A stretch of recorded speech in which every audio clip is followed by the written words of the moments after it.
চোখের দ্বারা যেই পাপ হয় আমাদের মাঝে, এই চোখের দ্বারা পাপ করার কারণে আল্লাহ পাক রব্বুল আলামিন কবরে কোনো প্রকার শাস্তি দেওয়ার চিন্তা ভাবনা না। আল্লাহ পাক রব্বুল আলামিন স্বয়ং দুনিয়াতেই চারটে তার জন্য শাস্তি নির্ধারণ করে রাখবে। আমরা যুবকরা যারা আমরা চোখের পাপ করি, আমাদের এই চোখের পাপের কারণে আল্লাহ পাক রব্বুল আলামিন কবর তো সেটা মরার পরে, মৃত্যুর পরে, এই দুনিয়াতেই আমাদেরকে চারটে শাস্তি দিবেন। এই চারটে শাস্তি কি কি আমি এক এক করে বলতেছি, সবাই ভালোভাবে লক্ষ্য করেন। 1 নম্বর শাস্তি, কোন বান্দা যদি চোখ দ্বারা পাপ করে আল্লাহ পাক রব্বুল আলামিন তার স্মৃতি শক্তি কমায় দেয়, অর্থাৎ তার মেধা স্মরণ শক্তি কমে যায়। এমন কমে যে সে কত টাকা ঋণ হয়েছে, গতকাল কি করেছে, একটু আগে কি করেছে, এগুলো সে ভুলে যায়। এটা হচ্ছে 1 নম্বর আল্লাহ পাক রব্বুল আলামিন দুনিয়াতে শাস্তি দেয়।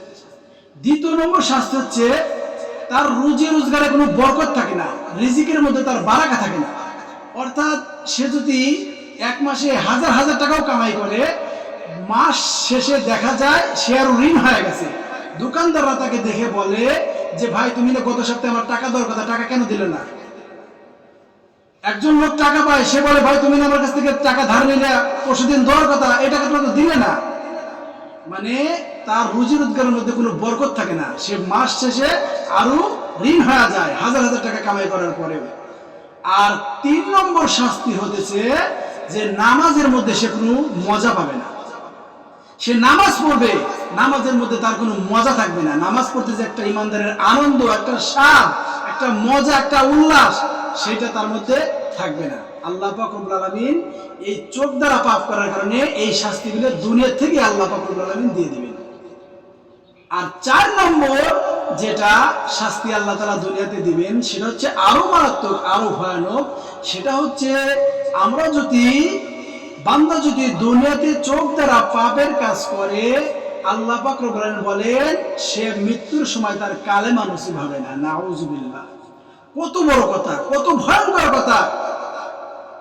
4টে শাস্তি আল্লাহ তাআলা দুনিয়াতে দিবেন। 1 নম্বর স্মৃতি শক্তি কমে যাবে, 2 নম্বর রুজি রোজগারে বরকত থাকবে না, 3 নম্বর নামাজের কোনো মজা পাবে না। এই 3টা তো স্বাভাবিক আছে, যদিও গুরুত্ব, তারপর একটা প্রকার স্বাভাবিক আছে।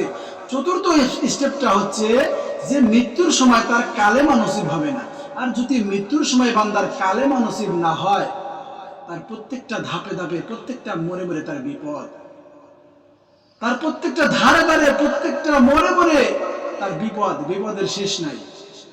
এজন্য আমি সমস্ত যুবক ভাইদেরকে বলবো, আল্লাহর যত বান্দা আছে, রাসূলের যত উম্মত আছে, আমি তাদেরকে বলতে চাই যে আমরা এতদিন যা চোখের গুনাহ, চোখের পাপ করেছি, আর মরণ পর্যন্ত কোনোদিন চোখের পাপ করব না, আর এই শাস্তিও আমরা ভোগ করব না। আমি যে 4টে শাস্তির কথা বলেছি, যারা চোখের পাপ করেছেন, আপনারা এই 4টির সঙ্গে মিলে নেন। এই 4টির মধ্যে 3টা আপনাদের মধ্যে হয়ে গেছে। এই 4টির মধ্যে 3টা আপনাদের হয়ে গেছে, আর একটা শুধু 4 নম্বর স্টেপ, সেটা হচ্ছে কালেমা নসিব হওয়া মৃত্যুর সময়। এখন তো মারা যান নাই, এখনো মারা যান নাই, এই জন্য কালেমাটার ব্যাপার আপনি শিওর হতেছেন না। কিন্তু আমি যে 3টির কথা বলেছি, স্মৃতিশক্তি কমে যায়, রুজি রোজগারে বরকত থাকে না, এবং আপনি নামাজের মধ্যে কোনো মজা পাবেন না। আপনি দেখেন মেলে কিনা। যে সমস্ত যুবক ভাইরা চোখের পাপে এখনো লিপ্ত আছেন, আপনাদের কাছে আমার করজোড় অনুরোধ, আপনারা আর এই চোখের পাপ করবেন না। সমস্ত পাপ কাজ থেকে, সমস্ত অন্যায় কাজ থেকে ফিরে আসুন এবং রাসূলের সুন্নাত তরিকায় চলুন, এবং আল্লাহ পাক রব্বুল আলামিন কুরআনুল কারীমে যা বলেছে সেই নিয়ম অনুসারে চলুন। আপনার জীবন হবে সৌন্দর্য, আপনার মরণ হবে সুন্দর, আপনার কবর হবে সুন্দর, আপনার আখিরাত হবে সুন্দর। এই জন্য আমরা সমস্ত পাপ কাজ থেকে যেন বিরত থাকতে পারি। আল্লাহ পাক রব্বুল আলামিন আমাকে, আপনাকে, সবাইকে তৌফিক দান করুক। সকলেই বলি আমিন।